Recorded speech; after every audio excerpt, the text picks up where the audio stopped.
Hey guys, Pankaj here. Welcome back. In today's statistic video, I'm going to talk about another very important concept that is nothing but hypothesis testing. Okay, so we'll see what it is, what and all various vocabularies are there in hypothesis testing, where exactly we use it, what are various examples. So with the help of various examples and different graphs, we'll try to understand, okay, how to do the hypothesis testing. Okay, so let me share my desktop. Okay, so here is the agenda, and these are the topics which I'm going to cover today. So most of the things will be theory, and to understand what is hypothesis, you need to understand the theory part very well. If you don't understand, then it is going to be very, very confusing. Okay, so let's see what it is. So a hypothesis testing is nothing but a statistical hypothesis test is a method of statistical inference used to decide whether the data at hand sufficiently support a particular hypothesis. So what basically hypothesis means is someone is claiming something, right? If they are claiming something, then do we have enough evidence to support that, whether what they are telling is correct or true or false, correct? So that's what it comes under hypothesis. So why we use it? The purpose of hypothesis testing is to determine whether there is enough statistical evidence in favor of a certain belief, or belief when I say is basically a claim. Someone is claiming something, right? Or hypothesis about a parameter. We'll see what are those parameter and all. Okay, where to use it? Hypothesis testing is generally used when you are comparing two or more number of groups. Okay, so we'll tell one classical example. Let's say one medical company is developing one drug, right? So there will be one drug which is already in the market. They have already proven it. Now another version of the drug is getting or going to be launched in the market, right? So how they will prove like this drug is going to be very effective? So what they will do, they will collect some samples. They'll give the drug to those persons. Maybe some sample person they'll pick up, okay, and they will give the drug to them, and they will, after some time, they will analyze whether it was very effective or not. Okay, so that effectiveness they will prove with the help of this hypothesis testing, whether it is really effective based on the previous drug or it is not at all effective. Okay, so that's what we are mentioning is comparing two or more groups. When you are evaluating hypothesis, you need to account for both the variability in your sample and how large your sample is. So sample data definitely it matters a lot. We have already seen, right, in the normal distribution, when sample is less, when sample is high, what to do, and how your sample mean will move towards the population mean when you collect more number of sample. Okay, that's why sample size is very important in this case. The alternative hypothesis that is represented as H1 or HA is the statement that there is an effect or effect difference. Okay, so we'll see what is basically null hypothesis and what is alternative hypothesis. So what are the steps involved to conduct hypothesis testing? So these are five important steps to involve to conduct the hypothesis testing. What are those steps? So first is specify the null hypothesis, which is represented as 0. We'll see what is that. Specify the underlying hypothesis. So both the hypothesis has to be defined first. Okay, and second hypothesis, that is nothing but alternate, is dependent on H1 or HA or H alpha. Set the significance level. So we'll see what is significance level. Okay, mostly it is already given. If it is not given, we have to assume like significance level is 95%. Calculate the test static and corresponding p-value. Okay, drawing a calculation. So drawing a conclusion. Okay, so yeah, so calculate the test statistics is nothing but what and all parameter or what and all support data you have, right? Some kind of statistical data which needs to be used for proving the hypothesis testing is nothing but your test statistics. Okay, so what are various vocabulary in this? So let's see what is null hypothesis, which is represented as 0, H0 or H null or HO. The null hypothesis is a statement of no effect or no relationship or no difference between two or more group factors. Okay, in research studies, a researcher is usually interested in disproving the null hypothesis. Okay, so when someone tell, okay, it is not at all the same, or it is not going to impact anything, right? That is basically it is not at all going to do anything, right? So whatever you had earlier data, it is going to be same in the present data also. So basically there is no impact on old data versus new data. So which is coming in the form of null hypothesis. Null hypothesis means there is no difference, there is no impact, or there is no effect. Okay, and what is in contrary to null hypothesis, which is nothing but alternate hypothesis. It is represented as H1 or HA or H alpha. The alternate hypothesis is the statement that there is an effect or difference. So whatever old data you had and now new data you have, right? So there is a significant difference. How significant, that we'll see with the help of formula and calculation. Okay, but if there is a difference, that is called alternate hypothesis. This is usually the hypothesis the researcher is interested in proving. So as I mentioned, right, new drug is getting launched and they want to prove it, like it is going to be effective. So it is really having some difference based on the old drug. Okay, that is what is your alternate hypothesis. Now in hypothesis, we have something called critical values. What are critical values? The critical value or critical values of a test hypothesis are the number of number or numbers that determine the rejection region. Okay, so why we are telling value or number or numbers? Because let me just draw the normal Gaussian distribution curve here. So let's say whenever you have data which is nothing but following a bell curve, correct? So when we talk about null hypothesis, this is your mean.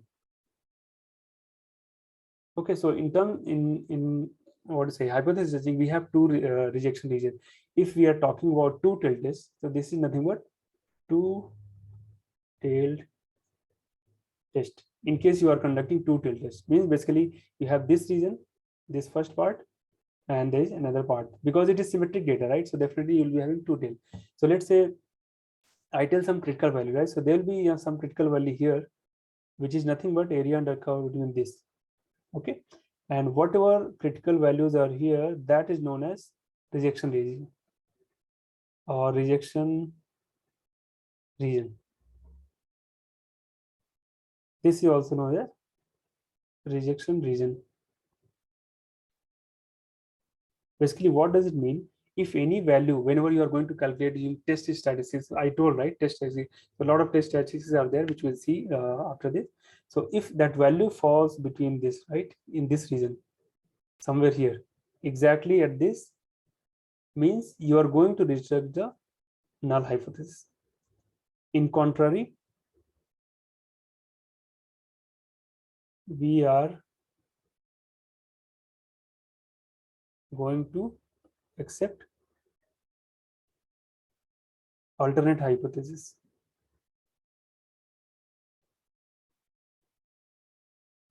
That is what this graph is.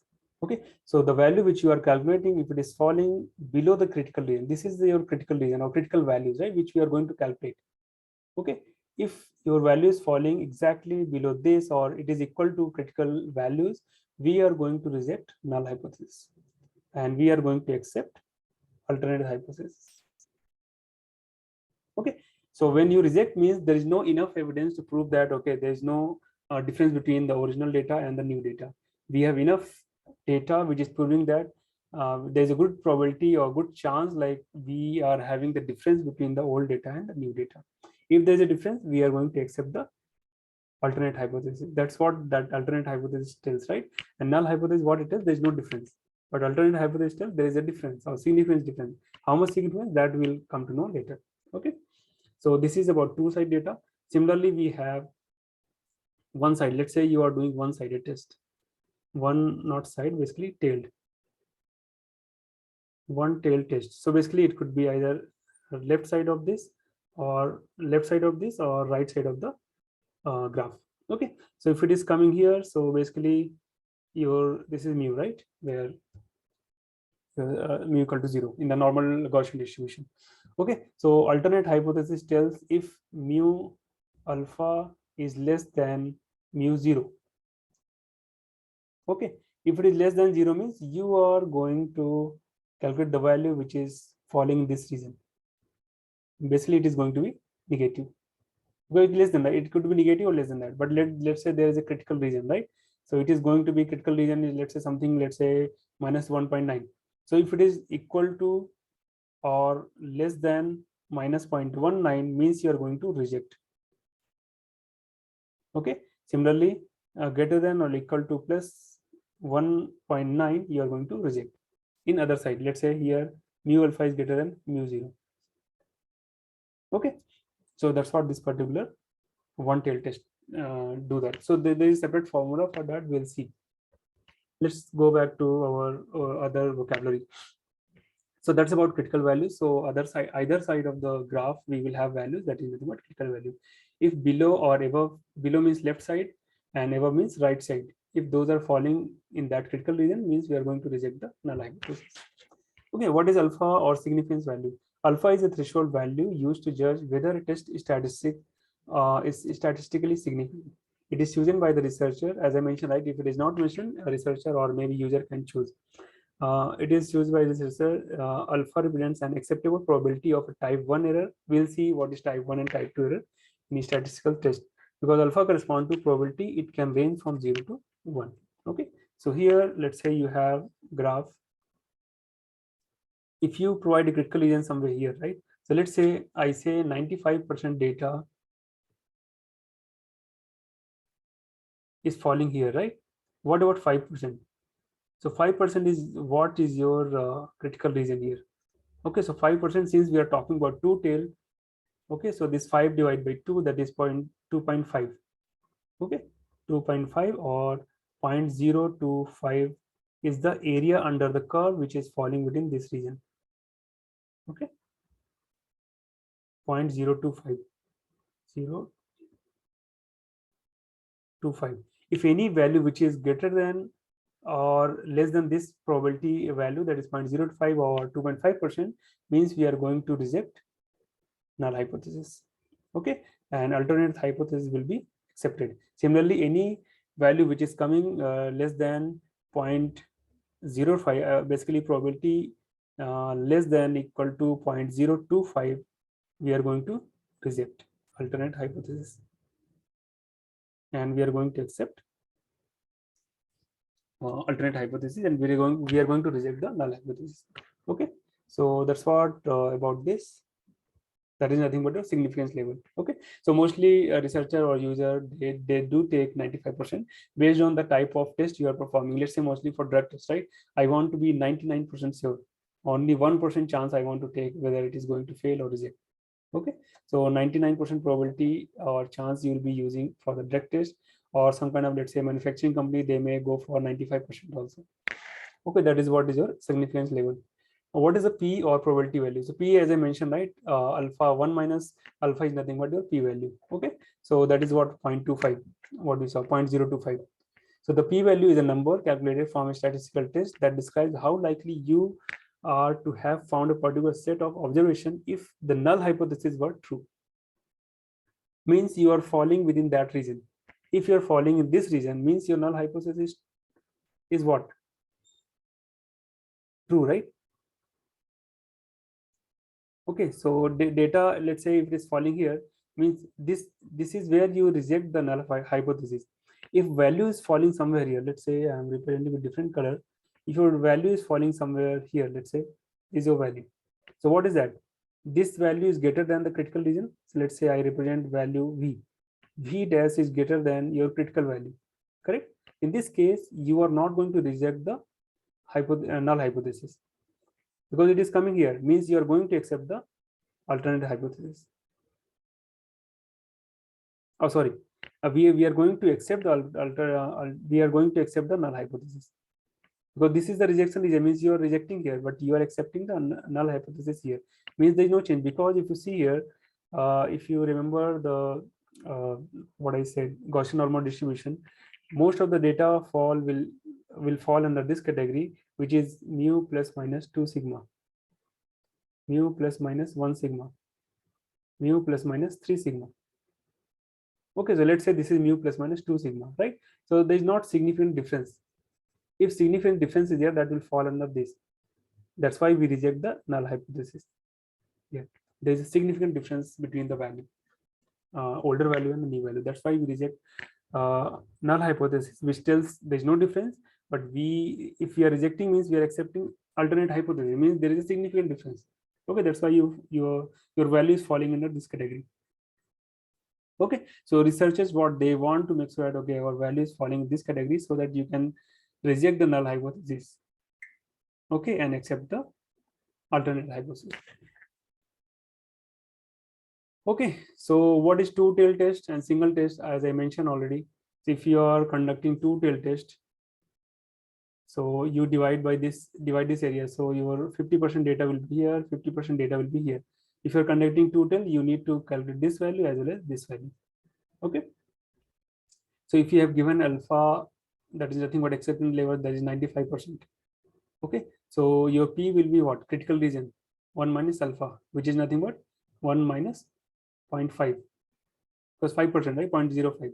Sorry, what is this? 0.9. 0.95, that is nothing but 0.5%. Okay. So 0.05. If you add this, then it will become, right, 0.05. So this will be your divide, since 0.05 is overall, so you divide by 2, that is nothing but 0.025. That will be your area. So this comes under 0.025, and this is area under curve in the left side, that is 0.025. If any value which is falling less than or greater than this, means you are going to reject the null hypothesis. Reject, and alternate hypothesis reject, accept. And here alternate hypothesis accept. Okay. So that is what two-tail and single-tail test. What are types of error in hypothesis? Okay, let me prepare one table here, then I'll tell you. So let's say, this is very important, guys. Okay, it will be asked in interview also. So let's say you have performed the tail test. Okay, and this is what is your rejection area. Okay, mu. I'll mention rejection region. Assume that there is one value called plus 1.96, and this is the critical value. Okay, minus 1.96. Okay, and let's say you got the statistics value after calculating, which is represented as Z score. Okay, so you got the Z score here as, let's say, 2.0. So 2.0 Z is nothing but greater than 1.96. 2.0 is greater than 1.96. Okay, what does it mean? You are basically rejecting null hypothesis and accepting alternate hypothesis. Okay, which is correct as per this formula. Now assume that we have this H0 true and H0 where it is considered as false. Okay, just assume that. Now if we accept, as after calculating the formula, if we accept the H0, okay, so when it is true and you are accepting, means it is true, or maybe I'll mention correct decision. Correct decision. Okay, but what about this? If you reject a null hypothesis which was already true, means if it was true but instead of accepting, you're rejecting it, that is called type 1 error. Basically it is also known as false positive. Oh, sorry, true positive or true negative. Okay, let's not get confused here. Okay, so if you are having null hypothesis where you're supposed to accept it but you are rejecting it, that will become, or that will be called type 1 error. Okay, let's say you have null hypothesis which is false, means you're rejecting. If you're rejecting, that is correct decision. Okay, but if you are declining, means you are accepting H alpha, that is alternate hypothesis. Okay, so instead of rejecting, you are accepting it, then that is called type 2 error. Please remember this table, this is very important. Okay, so in a nutshell, what I'll say, whenever you have to accept, or you are going to, instead of accepting true null hypothesis, you are rejecting it, that will become type 1 error.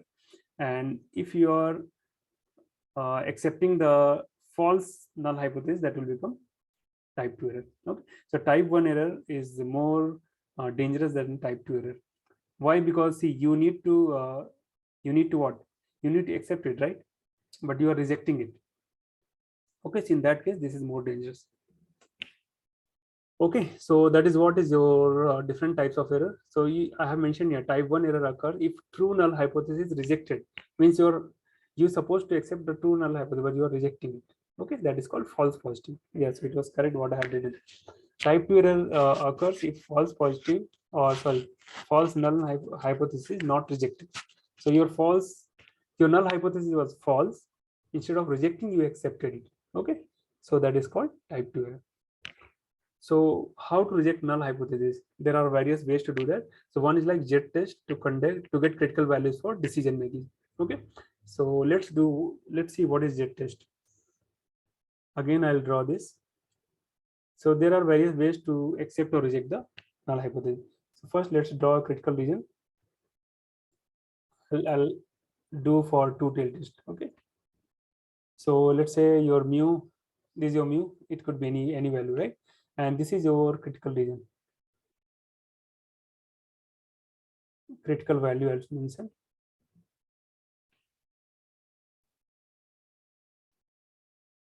Okay. So if your critical value is falling less than or equal to this or greater than equal to this, means you reject null hypothesis. Reject, and H alpha accept. Okay, so this kind of test we can calculate critical value with the help of Z score. Z score is nothing but your observation, and your this is your observation mean, and this is with basically sample mean. You can say this is your population mean, and from this, if you divide by sigma, that is standard deviation, divide by root n, number of samples.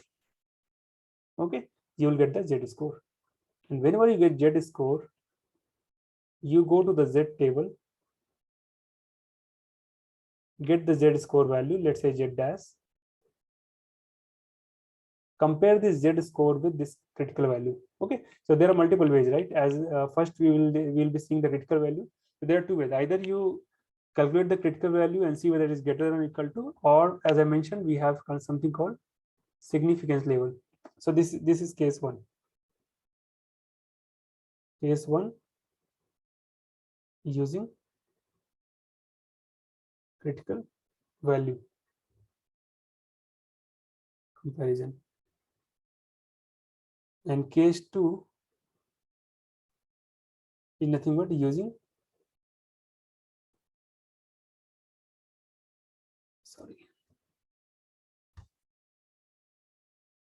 cumulative probability density or cumulative probability elevation. So what is this cumulative probability? Because whatever you see this, right, this region, this is your area under curve, right?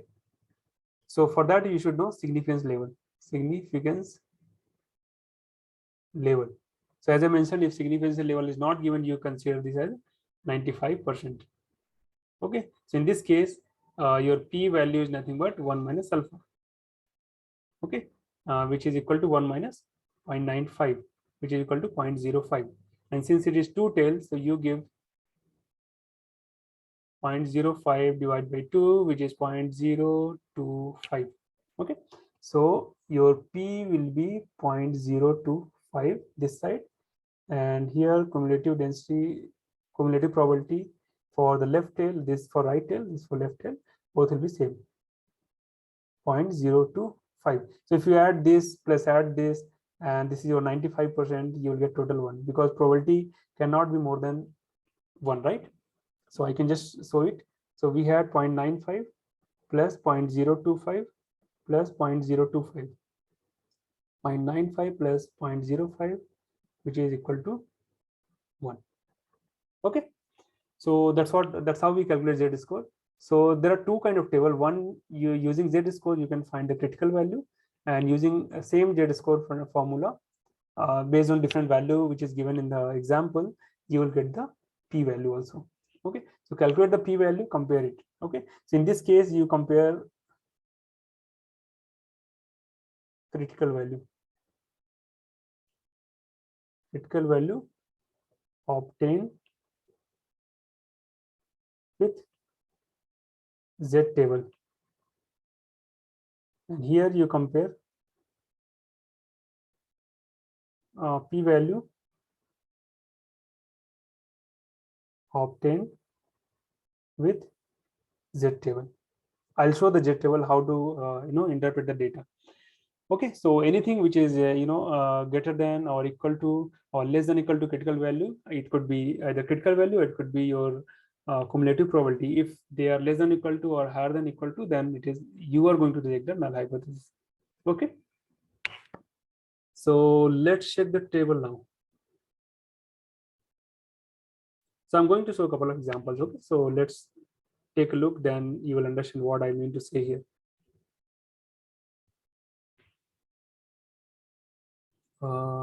Formula I have already shown, right? It is already mentioned here. Did I show or not? Yeah, this is the formula. Okay, same formula is there. Okay, so let's see one example. I'll read it. So it is hoped that a newly developed pain reliever will more quickly produce perceptible reduction in pain to patients after minor surgeries than a standard pain reliever. Okay, the standard pain reliever is known to bring relief in an average of 3.5 minutes with standard deviation 2.1. Okay, to see those values, to test whether the new pain reliever works more quickly than the standard one, like as I mentioned, right? You have old drug which is already in the market and you are going to launch the new drug. Okay, so new drug is going to be effective or not, that's what they are talking here. Okay, so quickly than the standard one, 50 patients with minor surgeries were given to new pain reliever and their times to relief were recorded. The experiment yielded some sample mean, which is represented as x bar, 3.1 minutes, and sample standard deviation, 1.5 minutes. Is there a sufficient evidence in the sample to indicate at the 5% level? This is nothing but your significance level, which I was telling, right? So mostly we give 95%, right? So 1 minus alpha, that is your significance level, 1 minus p equal to 1 minus alpha. Okay, that is your 5% level of significance. That the developed pain deliver perceptible relief more quickly. Okay, so let's see the solution now. So what it is telling, the natural assumption is that the new drug is no better than the old one. So as I mentioned, this is nothing but your null hypothesis, means there is no impact. Whatever was the older one, new one is also going to have the same result. So that is null hypothesis, which is represented as S0. So their mean was already given as 3.5. Okay. So in contrary to this, we have to develop the alternate hypothesis. So of course, we are looking for more than that, right? So or less than that. So it has to be, they have already telling it is less than that, right?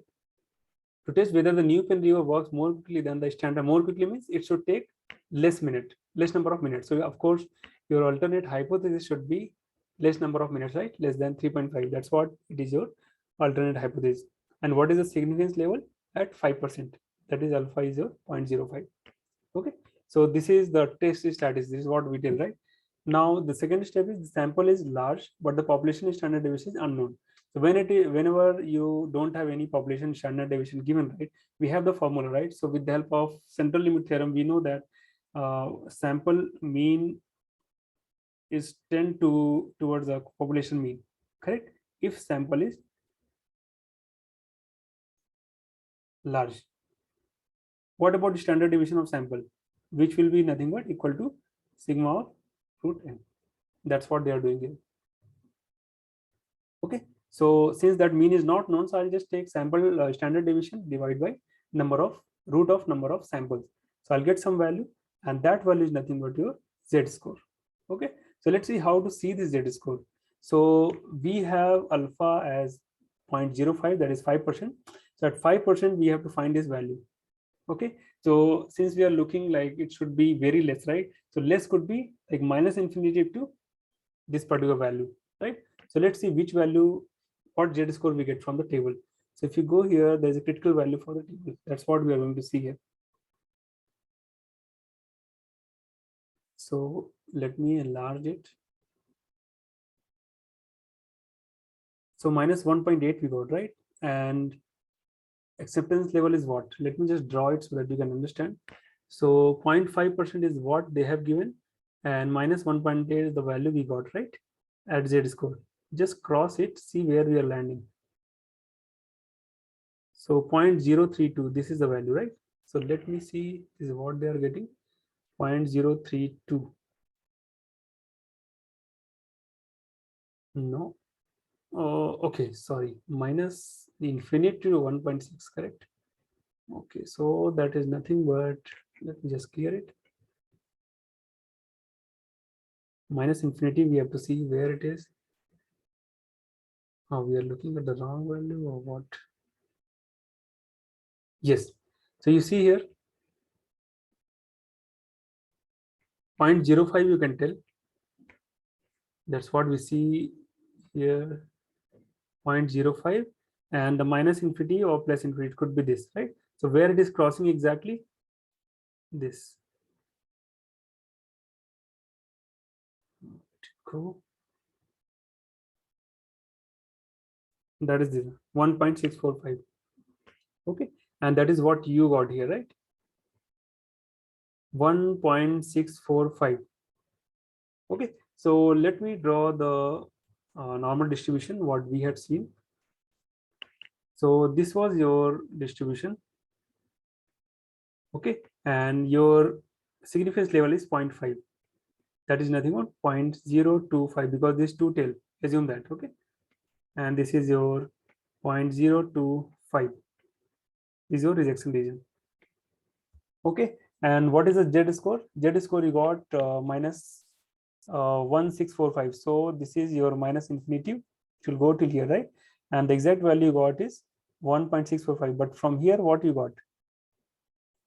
The critical value is minus 1.886. Okay, but the Z score is telling what? Minus 1.645, which is somewhere here, right? So 1.645, where exactly it will come? This is 1.8, 1.6.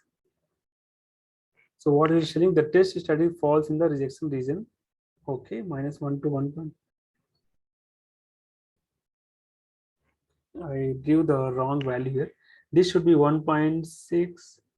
Let me just draw here. Is now 1.645. But as per this calculation, you got where? Minus 1.886. That is falling somewhere here. Let me change the color, then you guys can understand. Okay, so they are telling, so this is your theoretical value 1.645, and the observed value is nothing but 1.886, which is falling somewhere here, minus 1.886, which is less than minus 1.645. So since it is falling within the rejection region, what does it mean? We are going to reject null hypothesis and we are going to accept alternate hypothesis. Okay, so what null hypothesis was telling, there's no difference, but alternate hypothesis is telling, yeah, there is a difference. Okay, that's what we are going to accept it. So that's how you solve this particular problem. Okay, so let's read the conclusion now. So the test statistic falls in the rejection region. We already saw the decision is to reject H0 because null hypothesis will be rejected only if your value is less than or falling within that rejection region. In the context of the problem or conclusion, the data provides sufficient evidence at the 5% level of significance to conclude that the average time until patient experience perceptible relief from pain using the new pain reliever is smaller than the average time for the standard pain. Smaller than the average because your where you see, so it's smaller than the average, right? Your main average is here, but it is quite small. Okay, that's why you are rejecting the null hypothesis. Okay, let's see another example very similar to that. Only thing is here standard deviation is given. You calculate the Z score, you got 2.490, and here the value will go from where to where. So at 0.005 significance level, you are getting minus infinity to 2.5. So since it is below this, right, 2.490, so what is happening here? So this, it is coming here. So what is happening? The test statistic does not fall in the rejection region. Okay, why it is not falling? So let me draw once again. In this case, you have, sorry,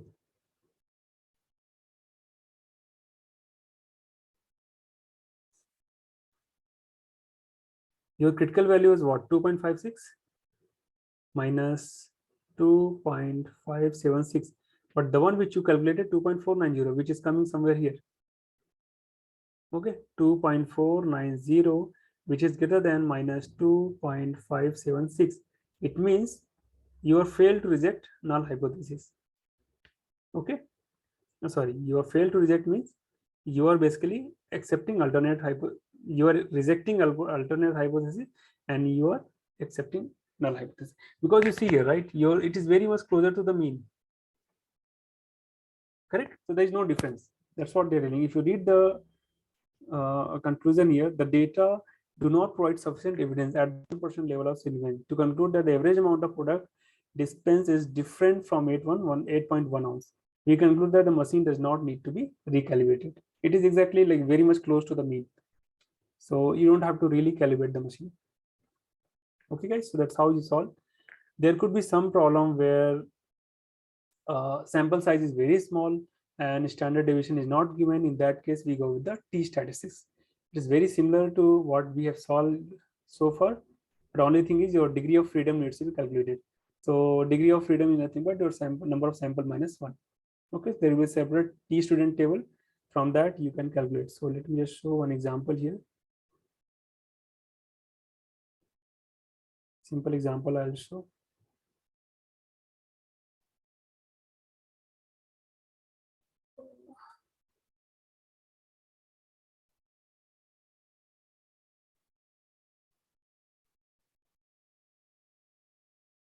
This is for population mean. We have already seen it.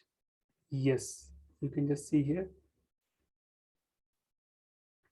Okay, so this kind of examples will be there. Let's say the price of a popular tennis racket at a national chain store is $179. Porsche bought 5 of the same racket at an online auction site for the following price. These are the samples, so very small size, right?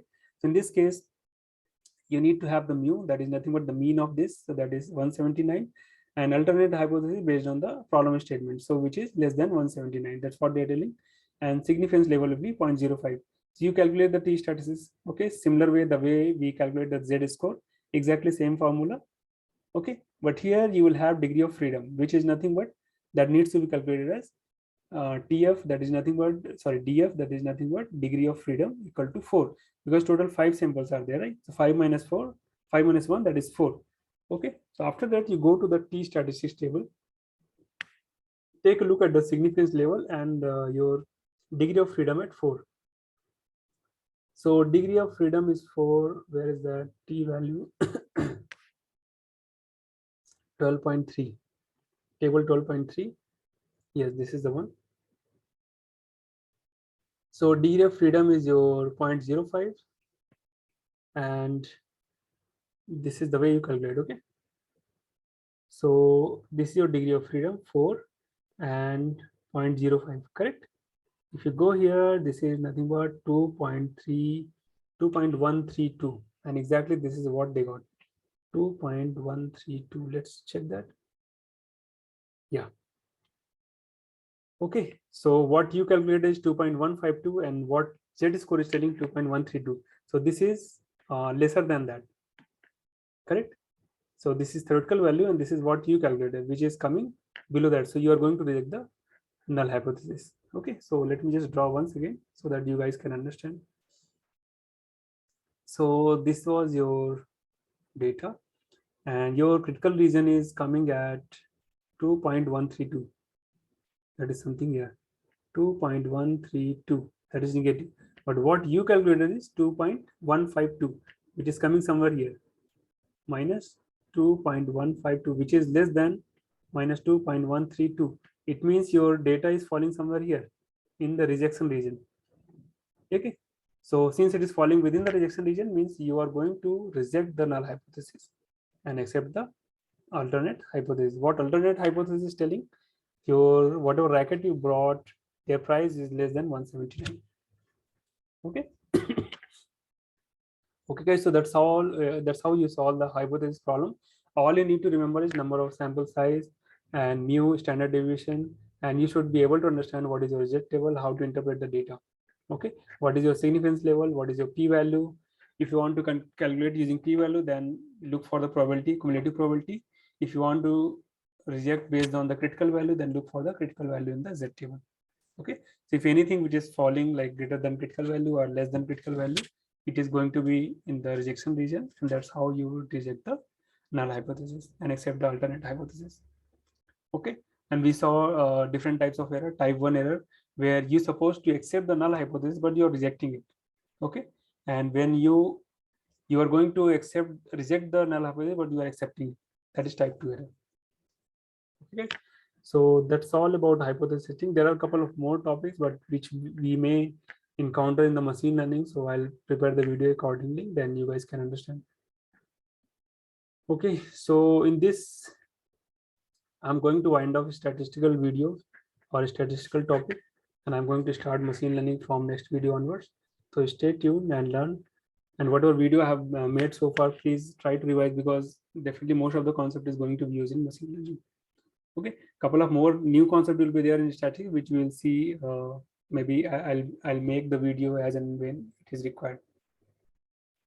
Okay, guys. So I have given this link also for you guys to refer it, and all the vocabulary. This might be very much frequently asked in the interview. So go ahead and download the notebook, understand, read it, solve the problem using this link. There are so many examples with different population size, different standard deviation, different kind of Z scores. So you will get more hands-on on this kind of problem solving for hypothesis. Okay, guys. So that's all from my side. See you in the next video. Thank you so much. Bye bye.